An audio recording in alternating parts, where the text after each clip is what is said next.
dire aux témoins qu'il peut compter sur une forme de confidentialité quand besoin est. Peut-être que besoin n'est pas tout de suite, mais besoin sera à un moment.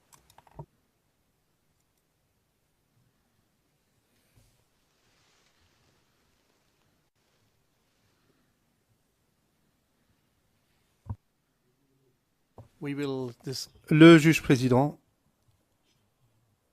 nous statuerons en temps et lieu. Oui, allez-y, allez-y, veuillez poursuivre. Merci, Monsieur le Président. Alors tout à l'heure, je vous citais votre témoignage du 7 mars et le début d'une de vos phrases, et j'ai bien compris que votre réponse à ma question, c'était que le président Gbagbo prêchait la réconciliation, comme vous. C'est ça. Oui, mais c'est ce que j'ai dit. Alors je vais vous citer la suite de la phrase. Vous disiez que vous faisiez des tournées dans le Nord, vous expliquiez pourquoi, et vous précisiez, et je vous cite, pour dire que, et puis un peu plus loin, c'est la France qui est en train de nous diviser. De nous diviser. Donc c'est pendant la campagne, si je comprends bien. Oui, je le disais chaque fois que je partais faire des meetings. C'était même avant la campagne et même dans la campagne, depuis la crise. Comment la France essayait-elle de diviser les Ivoiriens? Mais c'est ce que je vous ai expliqué. Ce n'est pas seulement les Ivoiriens, ils divisent tout le monde en Afrique où ils ont des intérêts. Pour avoir des différents clans, pour comment on appelle, pour avoir la main prise sur les pays, c'est comme ça qu'ils font. Moi, je ne sais pas comment ils font, mais c'est le système. D'accord.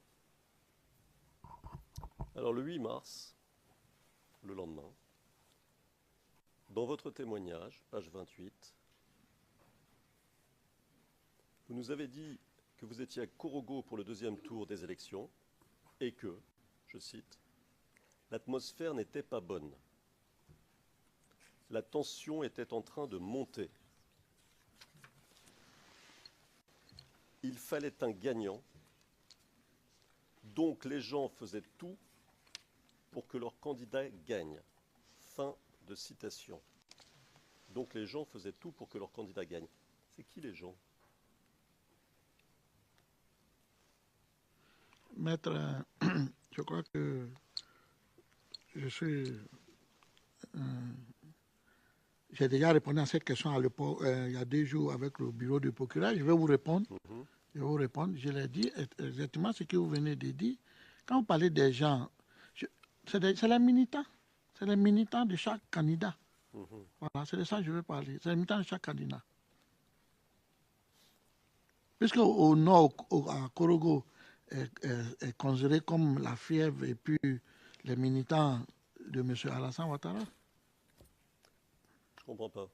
Je vais dire Korogo. Attendez, je vais vous dire ce que je comprends pas. La question que je vous pose, c'est par rapport à votre propre expérience. Donc à Korogo même, j'ai bien compris ce que vous aviez dit. L'atmosphère n'était pas bonne, la tension était en train de monter, les gens faisaient tout pour que leur candidat gagne. Attendez, ce que je vous avais dit. Ma question, à Korogo même, les gens dont vous parliez il y a seulement quelques jours, c'était qui? Tu parles des militaires du RDR? Les militants du RDR. Oui, c'est ce que j'ai dit. D'accord, c'était ça ma question. Oui, c'est ça que j'ai dit, les militants du RDR. D'accord. En clair, les soutiens d'Alassane Ouattara. Bien sûr, c'est ce qu'il a répondu. D'accord. Alors maintenant, ma question. Ils faisaient tout pour que leur candidat gagne. C'est quoi tout? Est-ce que c'est des menaces, des affrontements physiques? Qu'est-ce qui se passait?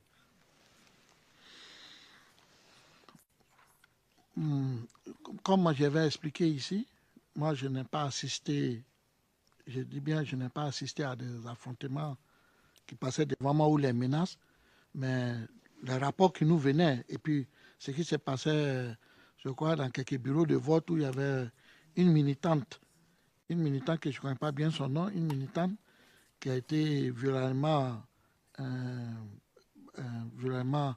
battue, même déshabillée, nue, tout ça, les images, je crois que vous devez avoir les images sur tout ça. Ça, c'est les rapports qui sont venus nous trouver à bien ce qui s'est passé derrière nous à Korogo, voilà, pendant les périodes des élections. Une militante violemment battue, mais une militante de quel parti? Du LMP. C'est quoi le LMP? LMP, la majorité présidentielle. Donc pro-Gbagbo. Pour Gbagbo, oui. D'accord. Alors nous avons c'est une photo? Une vidéo à montrer, Monsieur le Président, dont le numéro est le suivant. CIV-D15-0001-2108. Alors, le premier extrait, on a les deux extraits. Le premier extrait, c'est le timecode est de 3 minutes 52 à 7 minutes 55. Et le second extrait, 9,57 à 10,22. 9,57 à 10,22.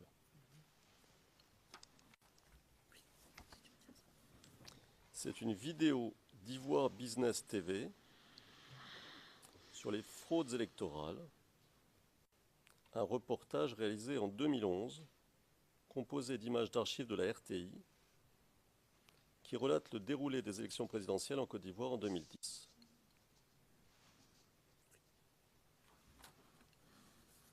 Où la rébellion, qui n'avait pas désarmé, va sortir ses griffes. Les partisans du président Laurent Gbagbo sont empêchés de se rendre aux urnes. Ceux qui l'ont fait ont payé cash leur volonté de voir la Côte d'Ivoire s'inscrire sur la liste des pays démocratiques. Matin, quand je suis partie, c'était pour voir si mes représentants étaient présents. Ils étaient tous là. Maintenant, quand je voulais sortir du centre, j'ai vu des jeunes, ils m'ont entourné de jeunes. Ils m'ont commencé à me demander, est-ce que c'est moi, je suis le représentant de Gbagbo? Je dis oui. Donc, ils ont commencé à me tabasser. Ils m'ont frappé. Jusqu'à ils m'ont mis tout nu dans le centre. J'étais arrêté tout nu. Après ça, ils m'ont pris dans le cargo. Ils sont allés au cimetière. Ils m'ont frappé jusqu'à il y a un qui m'a attiré, puis il m'a fauché. Il m'a mis à terre. Il m'a violé. J'ai perdu connaissance.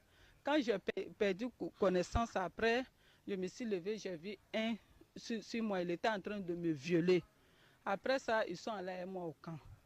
Ils m'ont maltraité jusqu'à j'étais là. J'étais blessé partout.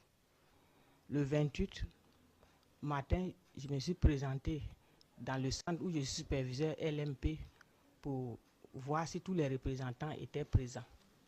Et quand je suis rentré dans la cour, j'ai été entouré par un groupe de jeunes qui m'ont demandé si je suis superviseur LMP ou RHDP. J'ai dit que je suis superviseur LMP. Et dès que j'ai prononcé LMP, ils se sont jetés sur moi.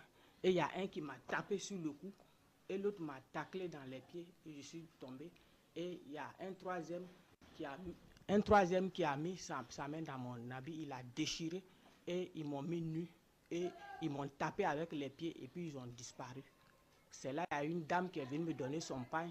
J'ai pris ça pour attacher et je me suis dirigé chez le coordonnateur qui m'a accompagné au domicile du DDC à Champirgo. Ce dernier m'a mis dans un véhicule pour m'amener à Abidjan pour me faire prendre des soins. Et lorsque nous sommes arrivés à la sortie de Korogo, on a été encore arrêté par un groupe de rebelles qui cherchaient à nous attaquer.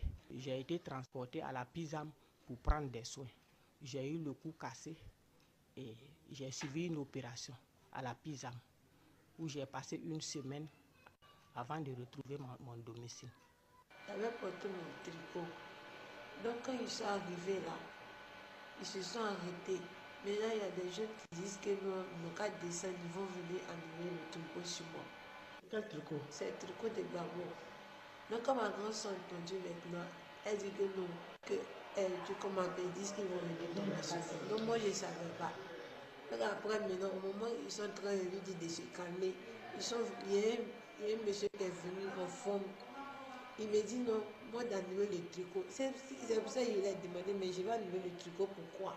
En même temps, il est tombé sur moi, il a commencé à déchirer mon habit, me déshabiller, tout nu. Ils m'ont frappé. Il est rentré dans le bureau, j'étais parti pour voter. Et quand il est rentré, il a cassé le bic. Ah, je te suis, et puis il casse le bic. Il m'a dit, il ne faut pas m'énerver, je suis sur les nerfs. Tous ceux qui vont pas y sortir, tu vas sortir pour me trouver. Moi, je croyais qu'il plaisantait. Je sortais, il dit feu. Et les gars ont commencé à me battre. Ils m'ont déshabillé, ils ont enlevé même mon sac, l'argent des gens, ils m'ont tout pris. Ils m'ont frappé, ils m'ont traîné. Il faut qu'on me tue.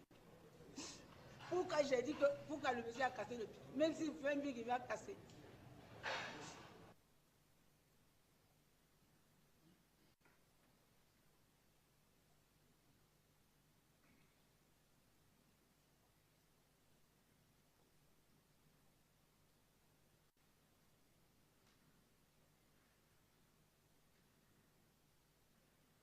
Les observateurs de l'Union africaine ont fait les constats suivants. La mission a relevé avec regret des actes de violence graves, notamment des pertes en vies humaines, des atteintes à l'intégrité physique, des séquestrations, des intimidations, des tentatives d'enlèvement et de dégradation du matériel électoral. Autant d'éléments qui devraient faire l'objet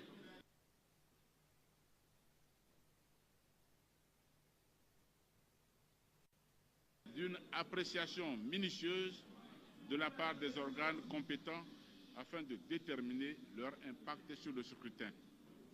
En outre,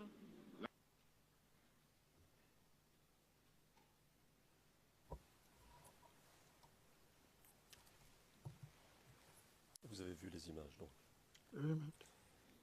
Les premières images, les images terribles de ces pauvres femmes battues, et pour certaines violées, c'est ces images-là dont vous nous parliez, que vous aviez vues à l'époque? Oui, ce sont les images. Et la dame là que je connais très bien. Vous la connaissez? Oui, bien sûr. Vous la connaissez d'où? Je la connais parce qu'elle est représentant, puisque moi j'étais à Korogo, elle venait chez le représentant de la campagne du président à Korogo, celui à la maison. Je la connais tous. Elle vous a raconté la même histoire? Non, non, non. Après, je ne l'ai plus vue. Après, moi, je ne l'ai plus vue. Quand ils l'ont emmené, moi, je ne l'ai plus vue. I have again a request from the... Le président, j'ai une nouvelle demande des cabines d'interprètes parce que vous ne ménagez aucune pause entre les questions et les réponses. Alors, je vous en prie et je vous remercie de le faire. I'm sorry, I'm lost. Which women are we talking about? Just la dame, because I saw 4 different... Monsieur McDonald, j'aimerais savoir de quelle femme vous parlez parce que j'en ai vu 4 sur les images. Le président, je ne m'y retrouve pas non plus, mais je veux croire qu'à la fin, une réponse sera apportée à cette question.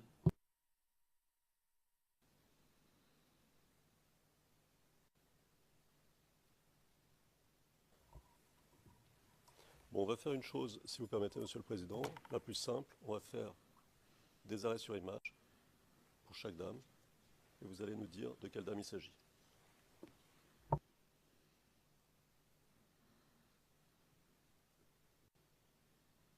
Yes, because first he said... Le président, oui, parce que le témoin a dit qu'il connaissait l'une de ces femmes, et ensuite, apparemment, il a dit qu'il les connaissait toutes. Donc, je pense que nous devrions faire ce que vous avez proposé.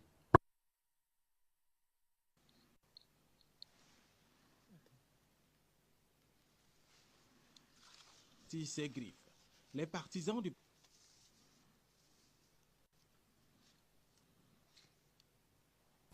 S'agit-il de cette dame? Non.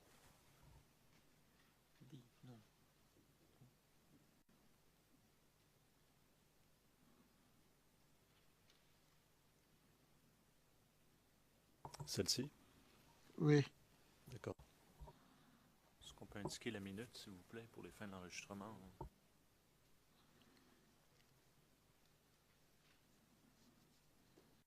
4h18.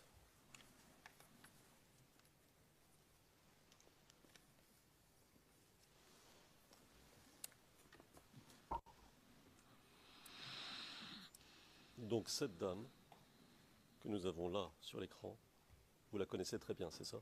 Oui, je la connais, c'est Sita, je crois.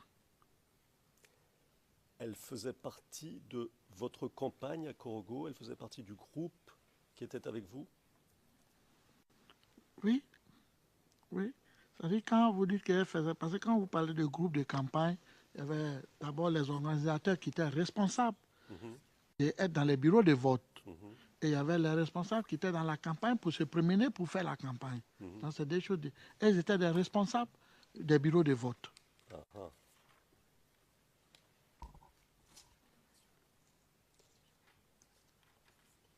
Est-ce que vous saviez, juste avant les élections, juste avant le second tour des élections, qu'elle allait prendre un tel risque? Et le savait-elle, elle?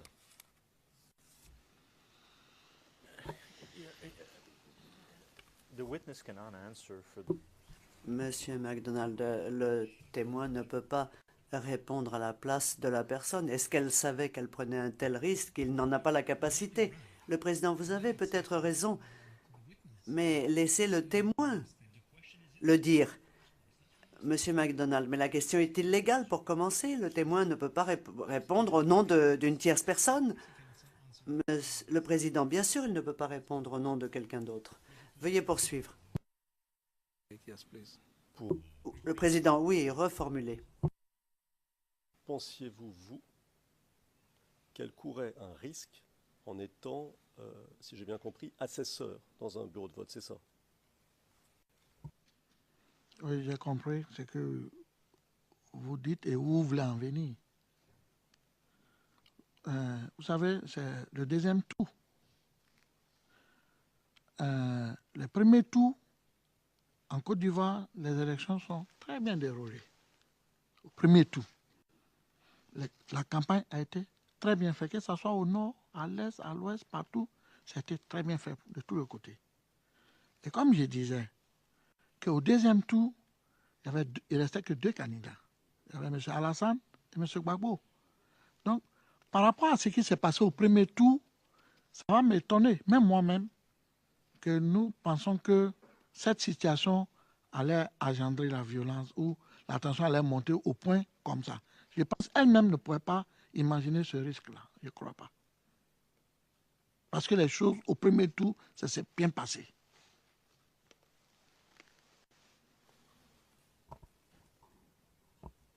Avez-vous su ensuite qu'elle avait été battue et violée?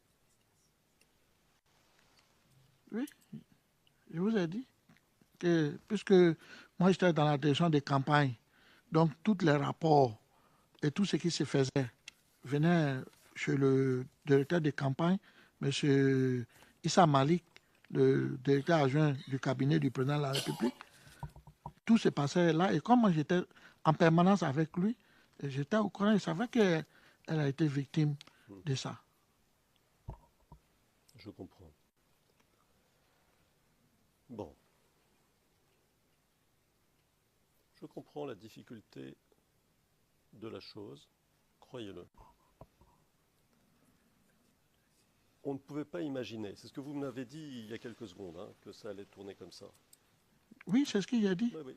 Mais vous nous avez dit, le 8 mars, il y a quelques jours, page 29, ligne 27, je vous cite, « J'ai quitté Korogo le matin même,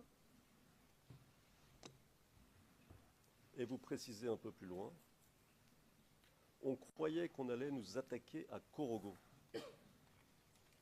Et vous précisez encore plus loin, ce n'était pas prudent de rester. »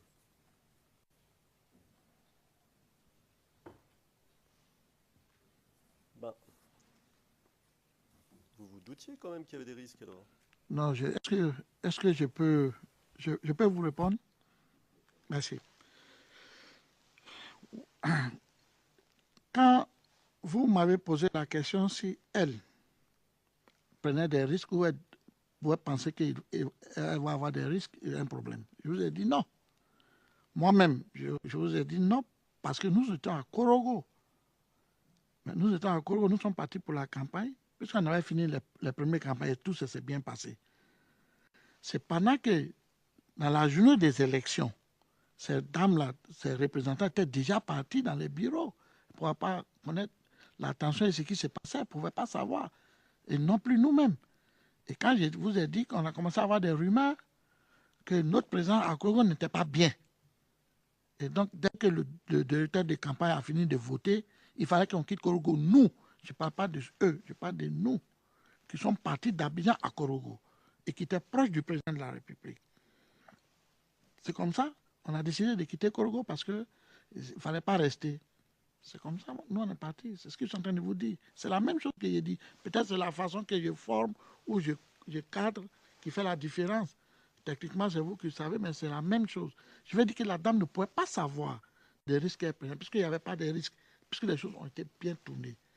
Donc, c'est le matin, quand ils sont allés dans les bureaux, puisque les bureaux de vote devaient s'ouvrir à 7h30 à 8h, tout le monde était parti. Et les gens sont allés commencer à voter. Tout. C'est vers les 10h30, 11h que les choses ont commencé à prendre un autre allure, je crois, mon canal. Et puis c'est là que les choses ont... Nous, on a quitté Korogo. Bon, d'accord.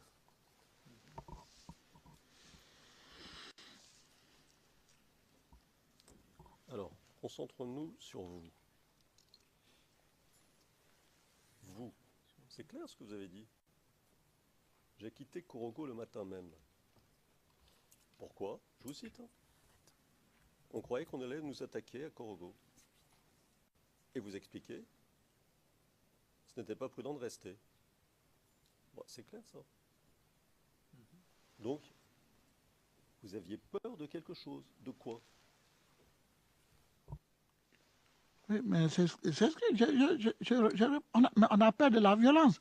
Puisque nous, quand j'ai dit on va nous attaquer, les rumeurs qui venaient, que les sympathisants de M. Alassane qui sont à Korogo, c'est-à-dire les militants, devaient s'en prendre à nous.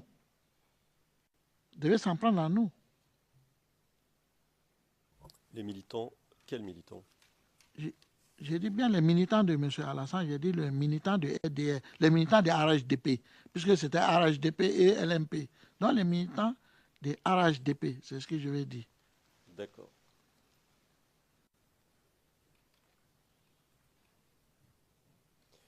Vous avez dit à un moment quelque chose de très intéressant. C'est quoi ça? Ça, c'est quoi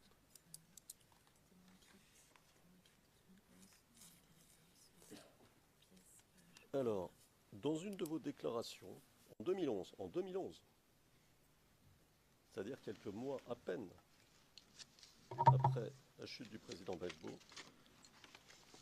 la pièce est numérotée CIV-OTP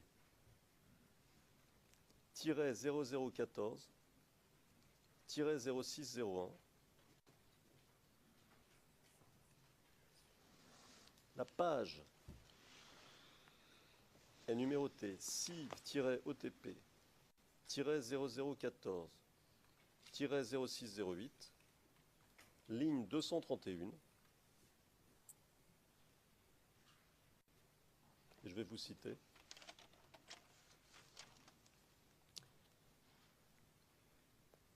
Quand les élections ont eu lieu, le premier tour à Korogo, et la tension était un peu montée à Korogo, parce qu'on disait que le président Gbagbo était largement en tête. Donc, nous qui étions là-bas, qui le représentaient, on n'était pas trop en sécurité de rester. On pensait que c'était pas bon que nous restions. C'est ainsi qu'on a quitté Korogo pour Abidjan. Fin de citation.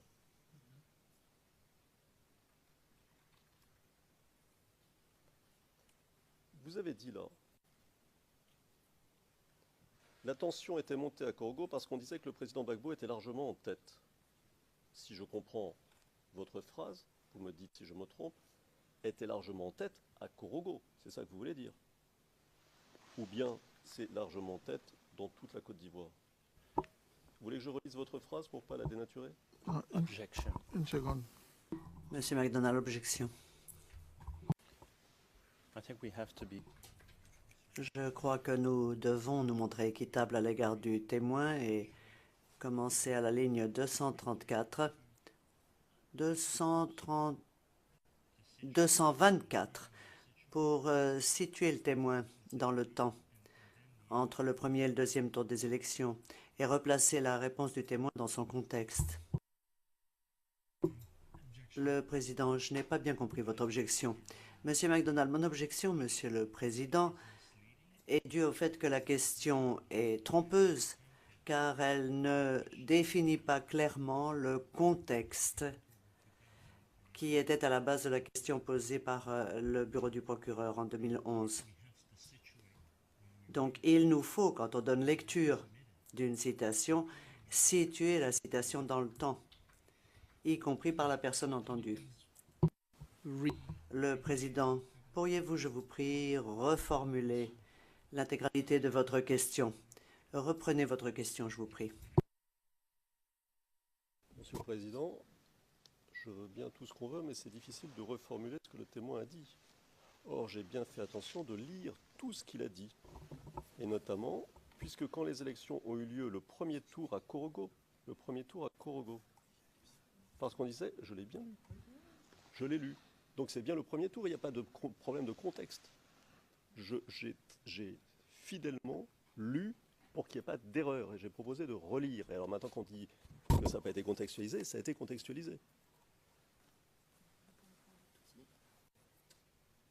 Yes, no, it's about the question. Le Président, oui, mais c'est la question qui suit votre lecture qui est à la base de l'objection.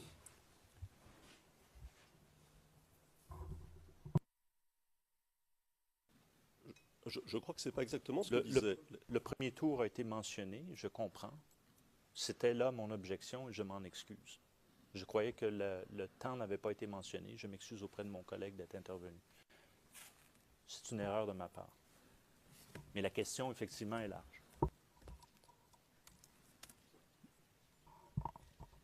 Here, the English transcript is coming. Le Président, le compte-rendu en anglais arrive tardivement par rapport au prononcé de l'objection. Donc, j'ai quelquefois un peu de mal à maîtriser ce qui a été dit. Mais veuillez poursuivre, je vous prie. Les estimés confrères sont acceptés. Et puisque l'objection qui a été retirée ne portait pas sur ma question en tant que telle, je la repose. Mais pour cela, il faut que je l'ai sous les yeux.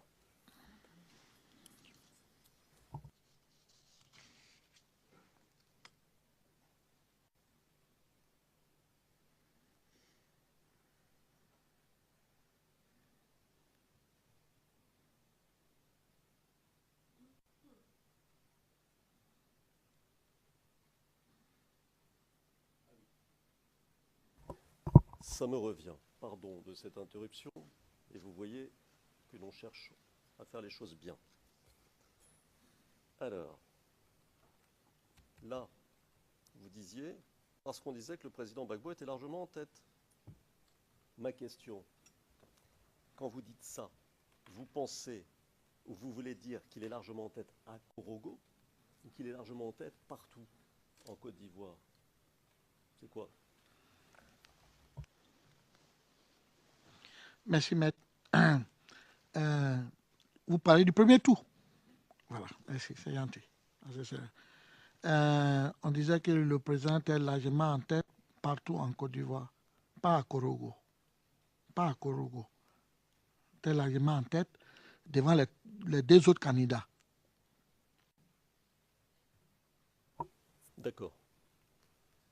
Merci, maître. D'accord, d'accord. Donc, maintenant, je comprends mieux votre phrase de l'époque. Vous dites, on apprend, tout le monde apprend que le président Gbagbo était en tête, largement en tête, vous dites, au premier tour, et vous êtes à Korogo, et vous nous dites, la tension monte parce que on disait que le président Gbagbo était largement en tête. Donc nous qui étions là-bas, qui le représentaient, on n'était pas trop en sécurité de rester. C'est ainsi qu'on a quitté Korogo pour Abidjan. Vous nous dites, autrement dit, que lors du premier tour, vous étiez plus en sécurité à Abidjan qu'à Korogo, c'est bien ça? Please, microphone. Le président, le micro, s'il vous plaît.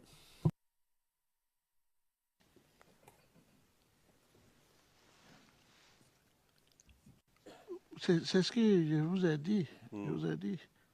Ah non, Non? non, Oui, j'ai dit quoi? que tout s'est bien passé au premier tour.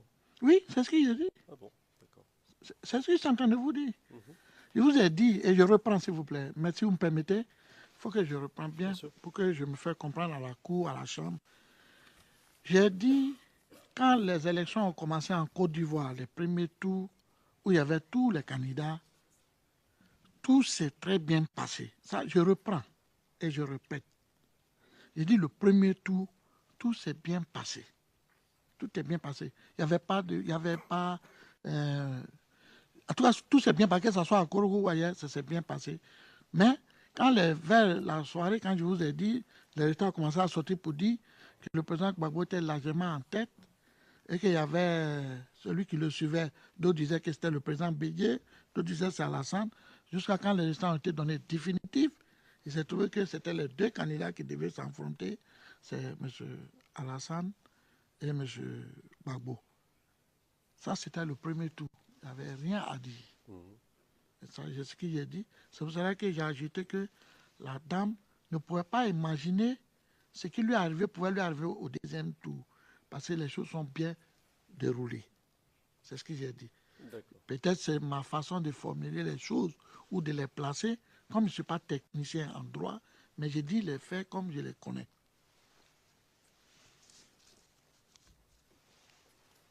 Merci. Merci, maître. Le 8 mars, donc il y a quelques jours, vous nous avez indiqué que pour sécuriser les élections au nord, se trouvait, je suppose, dans chaque bureau de vote, mais je vais vous poser la question, à côté des forces rebelles, je cite ce que vous avez dit, l'ONU et cette unité que je ne me souviens pas bien du nom, que le gouvernement avait mis en place spécialement pour surveiller cette élection. Fin de citation. Alors, je comprends de ce que vous avez dit qu'un effort avait été fait et qu'au nord, il y avait ensemble, vous m'arrêtez si je me trompe, hein, Allez-y. ensemble, des soldats rebelles, des représentants de l'ONU et des membres de cette unité dont vous parlez. D'accord? Première question. Est-ce que c'était devant chaque bureau de vote ou dans des endroits un peu épars? Avant que vous répondiez, je vais donner la référence de ce que j'ai dit. C'est page 98, ligne 16 et suivante. Voilà. Vous voulez que je répète la question ou c'est bon? Merci, maître. Je pense bien que lorsqu'on devait organiser les élections, il y a eu un truc qui a été mis en place, un truc de sécurité qui a été mis en place, qui était mixte. Ça veut dire que les forces nouvelles. Vous permettez, je vous interromps une seconde. Allez-y. Parce que ma question, je crois, n'est pas celle-là. Ma question, c'est ces groupes de soldats, de militaires, vous les appelez comme vous voulez, et de représentants de l'ONU, est-ce qu'ils étaient présents devant chaque bureau de vote ou simplement étaient-ils présents par-ci, par-là? Un dans un bureau de vote lointain, l'autre. Vous comprenez ce que je veux dire? Après, on pourra parler de l'unité si vous voulez. Maître, merci. Je vous ai compris maintenant. Voilà. Oui, ces représentants, vous savez, les bureaux de vote se faisaient dans une école. Voilà. La plupart dans une école ou dans les centres de foyer, différentes choses. Donc, ces personnes n'étaient pas dans les bureaux de vote à l'intérieur. Ils étaient dans la cour, puisqu'ils étaient là pour la sécurité. Dans les bureaux de vote, il y avait les représentants. Ce n'était pas les hommes les hommes de sécurité, c'est-à-dire les hommes à armes, non. Il y avait des bureaux de vote, il y avait des représentants des différents partis. C'est-à-dire que le parti de Gbagbo, le parti d'Alassane. Et parfois, il y avait les observateurs qui faisaient des tournées, qui venaient regarder si les choses se déroulaient bien, qui allaient à un autre bureau ou à un autre village ou à un autre quartier. C'est comme ça que les choses se faisaient. Mais les hommes que vous demandez, n'étaient pas dans les bureaux de vote dedans, mais ils étaient dans la cour.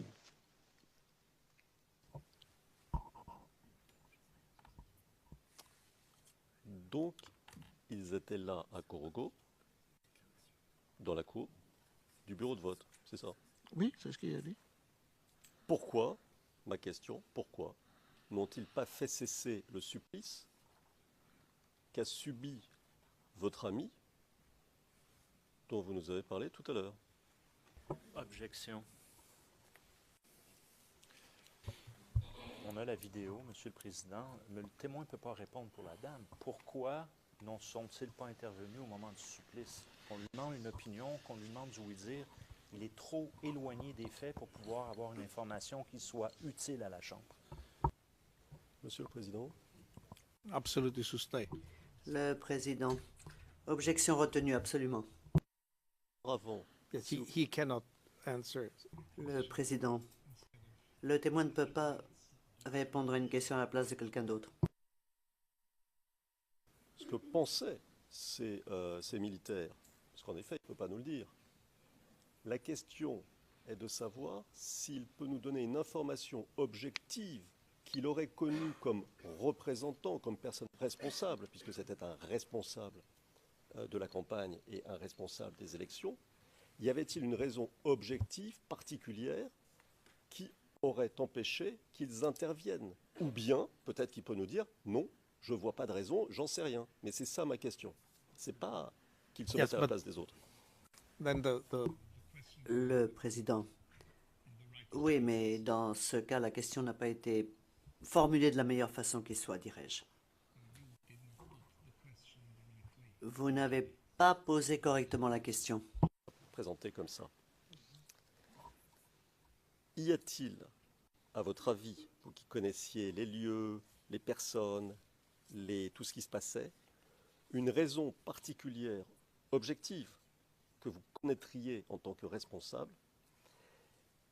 qui expliquerait la non-intervention de ces représentants dont vous nous avez parlé, de l'ONU, des rebelles et de l'unité mixte, pour empêcher le supplice subi par votre ami? Ou bien vous n'en savez rien, vous pouvez dire que vous n'en savez rien. Merci, maître. Merci, maître. La question est bienvenue, mais comme vous l'avez... La question peut-être qui peut rester à poser, est-ce que dans ce bureau de vote où la dame était, est-ce qu'il y avait ces éléments? Parce que c'est la question qu'il faut savoir. Est-ce qu'il y avait ces éléments? Moi, je ne sais pas, je n'étais pas là. Vous voyez? Voilà. Je crois que je vois. Voilà. Donc, parce que je n'avais pas tout à fait saisi cela, j'avais cru comprendre de vos réponses précédentes que ces éléments, c'est-à-dire ces personnes, rebelles, ONU, unité mixte, étaient présentes dans ce bureau de vote ou à proximité immédiate de ce bureau de vote. Et vous nous dites, là maintenant tout de suite, qu'en fait on n'en sait rien. C'est bien ça? Oui, c'est ce que je vous dis. Parce que vous m'avez demandé pourquoi, s'ils étaient là, pourquoi ils n'ont pas intervenu. Je dis, j'ai compris, mais je ne sais pas, mais je vous aussi demande, est-ce qu'ils étaient là? Parce que ça va m'étonner qu'ils sont là pour jouer un rôle et que ça se passe, ils n'interviennent pas, je ne sais pas. Je ne sais pas si on essaie de se faire comprendre, maître.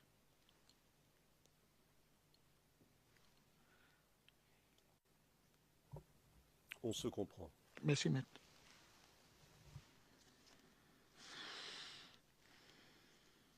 On se comprend, et vous avez répondu par la même occasion à l'une de mes questions précédentes. Ces personnels militaires ou civils n'étaient donc pas présents partout. C'est bien ça? Oui, je crois bien. Oui. Ils n'étaient pas présents dans tous les bureaux.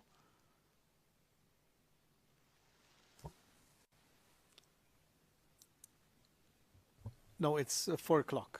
Le Président, il est 16 heures à présent.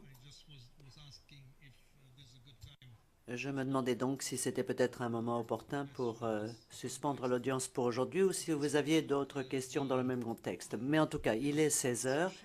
Nous sommes arrivés au terme de notre troisième partie d'audience et nous reprenons nos débats demain matin à 9h30.